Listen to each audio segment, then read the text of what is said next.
Good morning, people.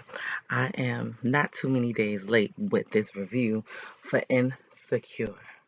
I already chose sides. I am Team Lawrence again. The reason why I'm Team Lawrence again is because the opening scene of this freaking episode, it was just like them back in love on the couch again. It felt like old times. I was so in love with it. They were fucking on the couch. They were doing work on the couch on their laptops, eating, laughing, watching TV, fucking again. It was just so that opening, what was that? A minute, 2 minutes was amazing. I loved it. I loved it. I want them together. I want them back together. But I know it's gonna be some bullshit. We all know it's gonna be some bullshit. Word on the internet street is basically Condola's pregnant. And I'm sure he's gonna get that job in San Francisco. But after that whole 1 to 2 minute little innuendo thing that they were doing, um, they had the awkward conversation. Issa brought it up, and I'm glad they had it. You know, I hate having that conversation. Sometimes I do want to have that conversation, depends on the situation, or it's like, can we just live in this moment for a little while? But then the fucked up thing about that, that's procrastination. You got to deal with it later down the road, and it's probably fucked up later down the road any fucking way. Issa says, so, I like this. So, what is this? And Lawrence is like, well, it's that's us. Like that's what we're doing. Like typical dude stuff too. Like why do we have to put a label on it and stuff like that? But they like it. They like doing this. And she was like, it's nobody else like in my life. But she wants to be honest with him and be truthful with him. Like it's somebody that I used to date, Nathan. He asked me to help move and all this other stuff, and basically, being all the way honest with him. And I think that was perfect, Issa. Let's start. If we're gonna do this, let's start it off with honesty, truth, respect, all this other stuff. So she asked about condola oil, and he was like, "Nah, we had a conversation and all this other stuff." So that is basically done and over with, and he got to go to San Francisco for interview number two. I thought usually interview number two, that's pretty good, unless you got like a third interview or something like that. But he got to go to interview number two. And she's back home feeling all good and stuff like that, and wants to talk to somebody about Lawrence. Like, she called Kelly. Kelly's busy. She called her brother Amal. He ain't no fucking help. He there talking. He was like, yeah, maybe overthinking it, or maybe this. And she was like, you were no help. He's like, bitch, you get what you pay for, and that's true. Like he was no help at all. He basically was repeating back what she said to him, which was hilarious. Then she wants to talk to Molly about it because that's her best friend. This is something serious is going on, relationship wise, whatever. She wants to speak to her about it. So she calls Molly, and she's like, "Hey, I want to get together, talk about Lawrence." And then it cuts to a scene like, "See, bitch, it's always about you, but da da da da da da." But we found out that was she was just daydreaming and shit.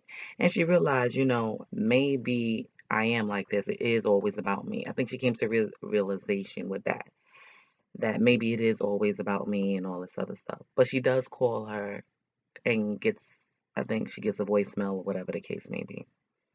What she do?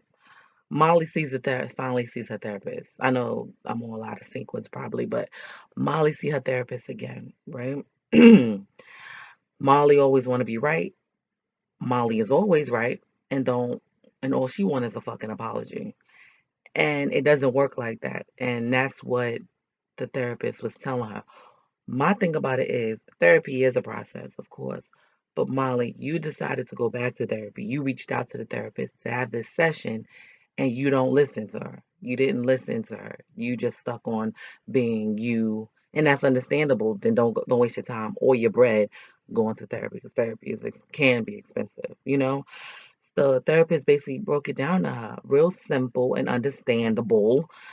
She said, "Do you want to fix? It's gonna take work. Do you want to fix this? It's not like you're not in the wrong with this. Also, do you want to fix it, Molly? Do you want to fix it, or you just want to be right?" basically. Shut her ass up. It didn't seep into her wig, but that was basically it. And she goes talks to Andrew that okay, so they meet, right? Issa is very nervous. She's ripping up paper. It's like she's at a job interview or something like that. She's very nervous about what's going on and everything like that. And Molly comes and she's like very awkward as usual. The classic Issa awkward, mad loud for no reason. And they was like, they just went by the day to day. Hey, how you doing? How's work? Whatever. And then they got into something they had common with Dorian and all this other stuff. So it was just a key. And I think that was easier to just do the kiki instead of have the conversation. Now that conversation should happen there, right? It didn't. But the fact that Issa reached out, I'm glad she reached out. Let's meet up, let's talk. They didn't have the full on thing, but Issa paid. She ain't got no money, but Issa paid, and I think Molly was surprised. There's a different Issa, like maybe she's learning. She's learning. Molly was surprised, but whatever. Molly goes back home and talks to Andrew about the whole situation. She said, we talked, but we ain't have the talk. And he was like, did you bring it up? I love Andrew because he be getting in Molly ass, and that's what she need. And the problem is with you gotta always get her ass. Like she just don't get it the first time around. That's why I'm so confused with her. She gets on my nerves when she does that. And just that whole situation. She told about it. I don't know. Did she tell him about Andrew yet? Or whatever the case may be. Yeah, I think she's talking about Andrew that she might be around and all this other stuff, and because she's gonna help him move or anything. She's like, we just friends or whatever. Me and Lawerence are trying to do the thing again. And Molly just like this, like there go the mess again. Basically, that's how I see it. And what else is going on? So she's explaining that to Andrew and everything like that. And Andrew's a little annoyed with her because he did have his brother invited, I guess, to extend an olive branch or whatever and have courtside seats to the Laker game or whatever. And she's like, yeah, I'll do that. It's a boys' night thing or whatever. Now with Molly, I agree with you. You pissed me off, so I don't have to hang out with you. Let's take a break. But I do understand Andrew's point, where it's like, this is my brother. I'm close with him. You're my life. How we're gonna move past this? How we're gonna, you know, I guess they don't have to be around, but it seemed like him and his brother are close or whatever. And I'm sure he's looking at her sideways like, yo, angry black bitch, but who cares? But I understand that point with Molly. Like, I'm mad at your fucking ass. I don't have to, I ain't ready to deal with you right now. And like I said, I also understand Andrew. My brother's in my life. I'm close to my brother, and I need you. You're a part of my life. So I'm trying to bring the worlds together. I get that. So, Nathan comes. Oh, Issa goes to help out Nathan move. She got a little Ivory Park jumpsuit on and shit. She goes or whatever, and you see Nathan trying to get all close and stuff, and I'm like, damn, them pretty ass teeth.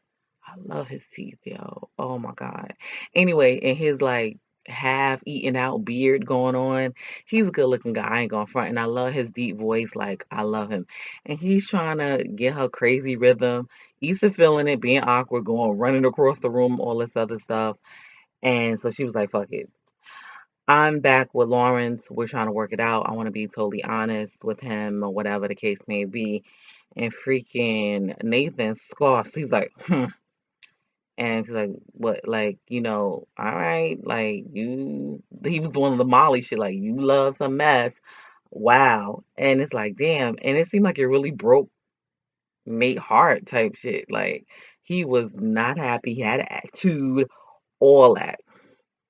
And, she was like, well, at least we communicate, we talk about things or whatever instead of just running away. And Nathan just like dropped his head and he turned over and told her, he was like, during the time when I ghosted you, I was diagnosed with bipolar. He has bipolar. He's bipolar. And she's like, shit, I put my foot in my mouth type shit. And he was like, you know, basically, you know how it is in our community and the stigma behind that. He was embarrassed and he didn't really know how to say it or tell her. And I totally understand that. I'm glad there was finally a reason why he ghosted because that shit was pissing me off. I know the feeling of ghostness. I know when people casper on your ass. I hate that shit. I pretend they died. That's what I do. But he yeah, and he said, he really want the people that he wanted in his life, you know, that wasn't his life at the time. He really want them in their life, and that was her. And I'm like, damn. And she was like, well, I'm gonna make it work. I'm gonna make it work, or whatever the case may be. Cause he was not feeling it. He was like, yeah, he just seemed sometimey or whatever. Like I was like, damn, he was really hurt. He was feeling Issa. Issa put it on him on that Ferris wheel. But mental health is very important, and that was the only way he felt he needs to get past and through that was to ghost her. So I totally understand that. I totally get that. So, right? So they finish moving and all this other stuff. So he goes back to the old apartment, him and Andrew's apartment, to get some other stuff, and they're talking and stuff like that. So here go Molly, like, you got plenty of fuel, come eat. And they were just talking and kikiing all together and everything like that. They decide to play a drinking game and they start drinking, which is a funny drinking game. You have to guess a celebrity's height, and if you don't get it right, you take a shot or a drink or whatever. And everything is just, they would just kick in. It was just like old times or whatever. Still didn't have that conversation, but you know, Molly, old drunk dumbass, sends a text saying, like, see, I'm trying with her, right? But the text that was supposed to be for Andrew when he had got up, she sent it to Issa. Issa looking like, damn, I don't think this was for me. She responds back and got the fuck up. They like, yo, Nathan and Andrew like, yo, what's going on? What's happening? What's happening? What is going on? And Issa, that wasn't meant for you. She was like, I didn't realize you have to try with me. Molly, I didn't realize it was that hard being my friend again or whatever. And it's true. She is either you want to make it work or don't. You know what I'm saying? So Molly brought up a good point, which was real. And it hurt Issa, obviously. She said, maybe who you are now, who I am now doesn't they can't be friends. They don't mesh well together. Is they can't be together. And Issa said, okay, with tears in her eyes. And Molly's like, okay, yeah, I agree. Okay, there's nothing else to say. You don't want to work on it. Like that was fucked up. She's the one who extended it, the extended the brunch with you, and that's how you do. That's how you do. You don't want to work on it. Is really Issa really a terrible person? Like, what's up, Molly? And like I said, maybe this is the end of the friendship. I was so excited because I was like, okay, all this kikiing, now they'll be able to talk about the hard stuff. Maybe it'll be less on the hard stuff. They didn't talk about it. This shit had drunk ass Molly did what she did. Now it seemed like it's over. And she said good night, and that was the end of that. Rewind. Issa did speak to Lawrence, and he said the interview went really well. San Francisco, and I think that's what's gonna be. I think that's what's gonna be. I'm hoping Condola's not pregnant, like all y'all saying on the internet. But I was so invested in this. I Googled. I'm like, well, how far is California? I mean, how far is LA from San Francisco? Driving is 5 hours. Not that bad, right? And flying is an hour and a half. That's not too bad. That's almost, I'm in New York, and that's like us going to Pennsylvania, basically. That's what it seems like. Maybe not even because Pennsylvania's like 3 hours away. So, but I'm like, that's not that bad. It's a long distance relationship, but it's not that bad. But I'm glad that she told Nathan what the dealio was because he fine and she know herself and the temptation and she don't want no things going on because she's trying to make it right with Lawrence. Issa is doing the work, doing the steps to make sure she don't fuck it up or everything is like it's supposed to be. She want everything to be nice and cool and calm and great and honest and communication. And she's grown. I respect that and I love that from Issa. She's still her awkward self, but you see she's growing in that aspect. And basically they're growing out of their friendship and it's sad. We'll see. I didn't get to see the clip to next episode, but I'm gonna check it out.